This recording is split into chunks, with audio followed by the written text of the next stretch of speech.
வாழ்த்தி மகிழ்வோம்.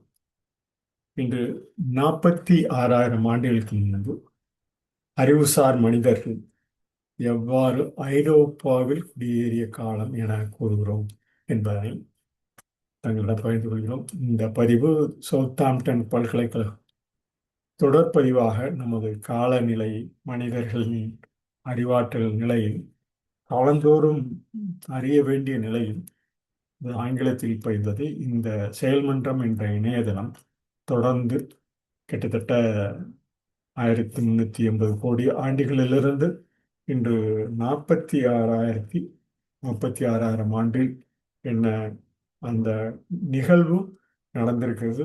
அந்த நிகழ்வுகளின் ஆய்வறிக்கை என்ன கூறுகிறது என்பதனை தங்களிடம் பகிர்கிறோம். இந்த ஆய்வறிக்கை தமிழ் மொழிக்கு ஒரு எடுத்துக்காட்டாக இருக்கும் என்ற காரணத்தில் இது முதலில் ஒரு தொடர்பதிவாக தமிழ் மொழியில் உள்ளது என்பதனை கூறி இந்த தொடர்பதிவு கிட்டத்தட்ட செயல்மன்றம் இந்தியா என்ற செயல்மன்றம் .in என்ற இணையதளத்தில் தொடர்ந்து காணலாம். இது இந்த ஆய்வு நிலை, இந்த ஆய்வறிக்கை, இந்த தமிழ் கூறும் நல்லுலகம் தொடர்ந்து பயன்பெறத்தக்க வகையில் இதை ஓப்பன் ரிசர்ச் கான்ட்ரிபியூட்டரி ஐடி என்று திறந்த நிலை ஆய்வாளர் பங்கேற்கும் இந்த அடையாள குறியீட்டு எண்ணுடன் இந்த பதிவு மேற்கொள்ளப்படுகிறது. அந்த அடையாள குறியீட்டு எண்ணிலும் இந்த தொடர்பதிவு மேற்கொள்ளப்படுகிறது. வெப் ஆஃப் சயின்ஸ் என்று சொல்லக்கூடிய அந்த பதிவும் இதை காணலாம். அதே போல இந்திய நாட்டின் தகவல் நூலக இணையதள அந்த எண்ணிலும் இந்த பங்கேற்பாளர் ஆகிய எமது பதிவு தொடர்ந்து நிலைபெற்றுள்ளது என்பதனை கூறி இது ஒரு நமது நாட்டின் பல்கலைக்கழகங்கள் ஒருங்கிணைந்து பணியாற்றக்கூடிய அந்த பதிவேற்றும் இது தொடர்ந்து நிலைபெறும் என்பதனையும் இதன் மூலம் கூறி இது எந்தவித கட்டணமும் எந்தவித நிதியும் பெறாத ஒரு நிறுவனம், ஒரு அமைப்பு, ஒரு தொடர்ந்து செயலாக்கக்கூடிய கிட்டத்தட்ட 1918 இந்த இணையதளம் மற்றும் முகநூல் பல்வேறு தொடர் தகவல் கூறும் நல்லுலகத்திற்கு பயன்படுத்தக்க வகையில் தொடர்ந்து பணியாற்றுகிறது என்பதை கூறி இந்த பதிவு 46,000 ஆண்டுகளுக்கு முன்பு அறிவுசார் மனித இனம் ஐரோப்பாவில் நியாண்டர் அறிவுசார் மனித இனம் ஐரோப்பாவில் குடியேறிய காலம்.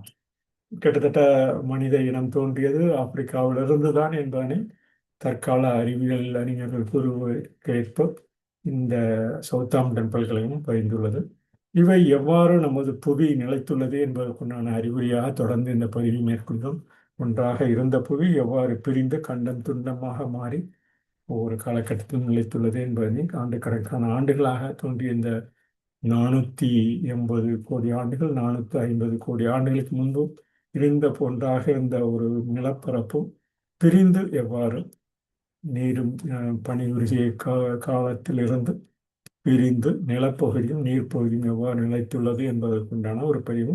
இது புவி அடித்தட்டு நகர்வில் நிகழக்கூடியது. இன்றும் நாம் காணக்கூடிய பூகம்பம், எரிமலை மற்றும் கடல் அரிப்பு போன்றவற்றின் மூலமும் தொடர்ந்து நடைபெறுகிறது என்பதனை ஒரு எடுத்துக்காட்டாக இந்த பதிவில் ஒரு பதிவேற்றம் செய்கிறோம். இந்த 46,000 ஆண்டுகளுக்கு முன்பு எவ்வாறு நிலைத்துள்ளது? இந்த இந்த நிலத்தடி நகர்வு கிட்டத்தட்ட இந்த பிரிவின் அமைப்பில் தான் உள்ளது. நிலத்தடி நகர்வு, புவியடி நகர்வு இந்த பிரிவின் அடிப்படையில் தான் உள்ளது என்பதனை இந்த விரிவாக்கமாக கூறலாம்.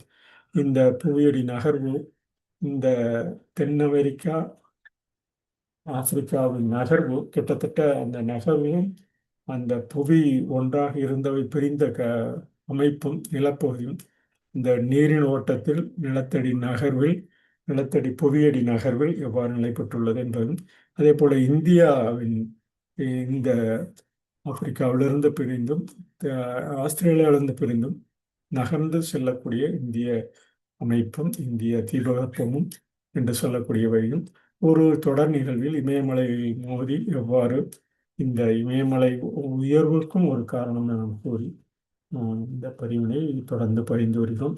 இந்த 46,000 ஆண்டுகளுக்கு முன்பு அறிவுசார் மனிதர்கள் குடியேறிய காலம், ஆங்கங்கே வாழ்ந்த மனித இனம் பின்னர் ஒன்றாக நியாண்டதால்கள் மனிதர்களுடன் கலந்து கிழக்கு நோக்கி பரவியது என்பதற்கு நியாண்டதால் மனிதர்கள் ஒரு விதமான ஒரு குறுகிய காலகட்டத்தில் இருந்த மனிதர்கள். அவர்கள் படிமலர்ச்சி நிலையில் ஒரு முக்கிய நிகழ்வாக அந்த நியாண்டதால் மனிதர்களை கூறுவார்.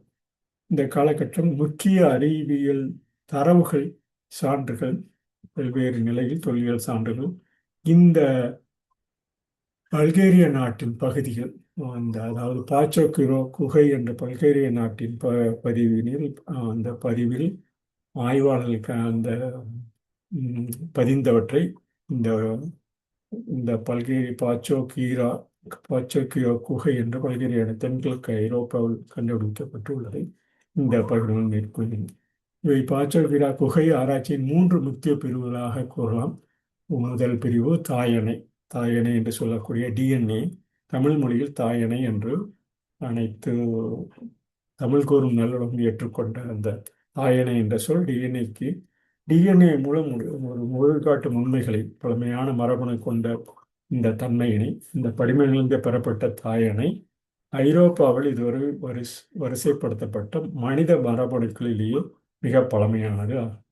இந்த பழமையான மரபணு இது ஒரு முடிவாக 46,000 ஆண்டில் நடந்திருக்கக்கூடும் என்பதை ஒரு தொடர்பதிவாக மேற்கொண்டு தாயணை என்பது டிஎன்ஏ, டிஆக்சிரிபோ நியூக்ளிக் ஆசிட் என்று சொல்லக்கூடிய டிஎன்ஏ தாயணை என தாயணையின் முடிவின் மூலம் நாம் அறிந்து கொள்ளலாம்.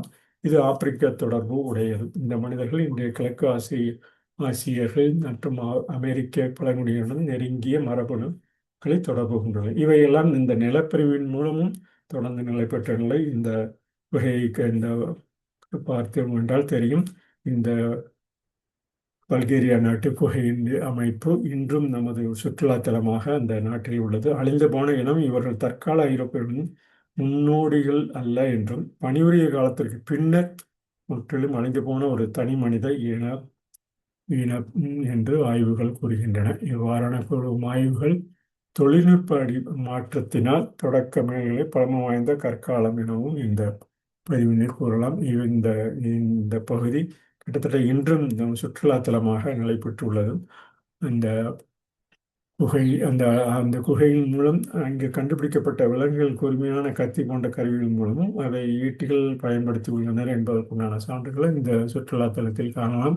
இவை குகை கரடி என்ற இந்த கரடிகளின் பற்களை துளையிட்டு செய்யப்பட்ட கழுத்தணிகள், பதக்கங்கள், இந்த அலங்கார நகைகள் இங்கு செய்யப்பட்டுள்ளன. இந்த கற்கருவிகள் மூலம் பல்வேறு எலும்புகள் மூலமும் ஈட்டிகள் செய்யப்பட்டுள்ளன என்பதை கூறி, இவை கிட்டத்தட்ட தாயணிவில் 3 to 4 பகுதி நியாண்டதால் மரபணுக்களும் கலந்திருப்பது இந்த கலப்பினில் நாம் அறிந்து கொள்ள முடியும்.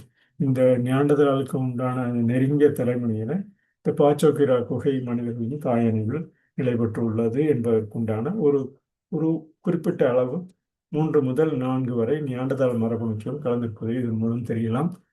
குடும்ப படிநிலையில் வெறும் 5 முதல் 6 தலைமுறைகளுக்கு முன்பாகவே இந்த நியாண்டதால் மனிதர்கள் இவர்கள் முன்னோர்கள் இணைந்து வாழ்ந்து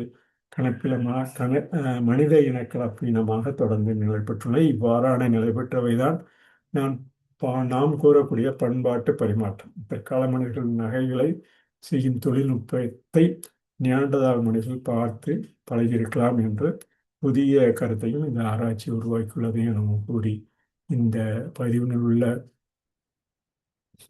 அந்தாதியதிகை பாடலை கூறி இந்த பதிவினை நிறைவு செய்கிறோம். நாம் இந்த பதிவு மக்களுக்கு என்றும் நிரந்தரமாக, தமிழ் மொழிக்கு ஒரு நிரந்தரமாக ஒவ்வொரு ஆண்டிலும் எவ்வாறு நிகழ்ந்துள்ளது என்பதனை சவுத்தாம்ப்டன் பல்கலைக்கழகம் பதிந்தவற்றை தங்களிடம் பகிர்ந்து கொள்கிறோம். தலைமுறை என்பது இடைவெளி காட்சி. ஒரு தலைமுறை என்பது இடைவெளி காட்சி. ஒரு மனித இனம் தோன்றி மறைந்து அவர்கள் காலகட்டத்தில் நிலை பெற்றவை இலைமறை காய் என தொடரும். தொடரும் காலமும் இடமும் கலை பண்பாடு வரலாறு கூறும். இவை கலை பண்பாடு வரலாறு கூறும். வளைத்தொடரும் காலமும் இடமும் கலை பண்பாடு வரலாறும் கூறும். ஊரும் வழிமுறை இணைந்து வாழும்.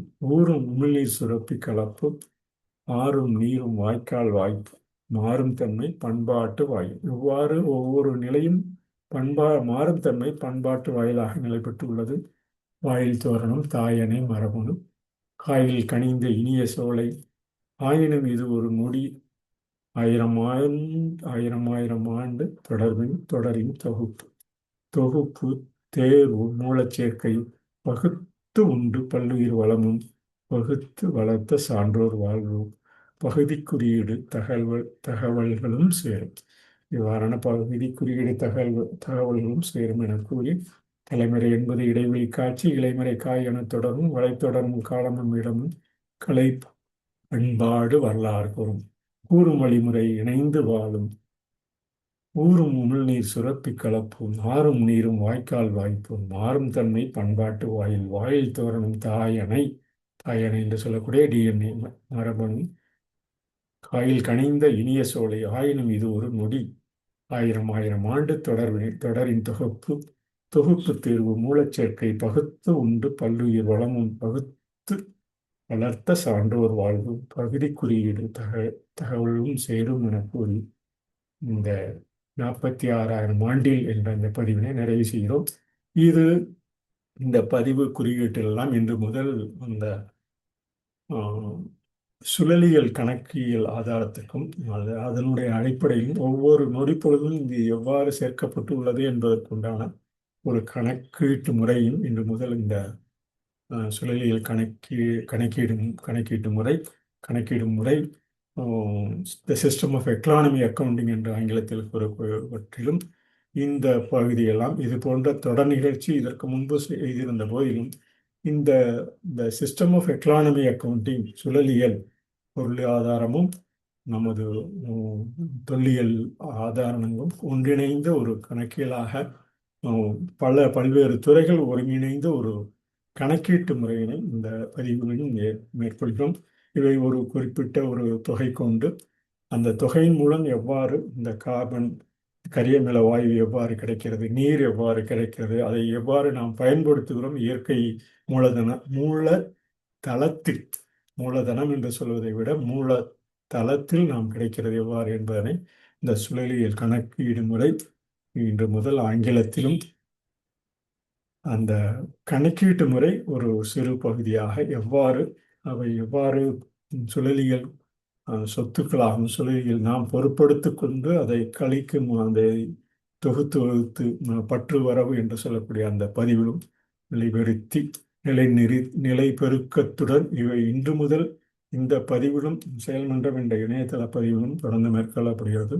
அனைவரையும் அந்த பதிவினையும் காணுமாறு ஆங்கில பதிவினையும் காணுமாறு அன்புடன் கேட்டுக்கொள்கிறேன். நன்றி, வணக்கம்.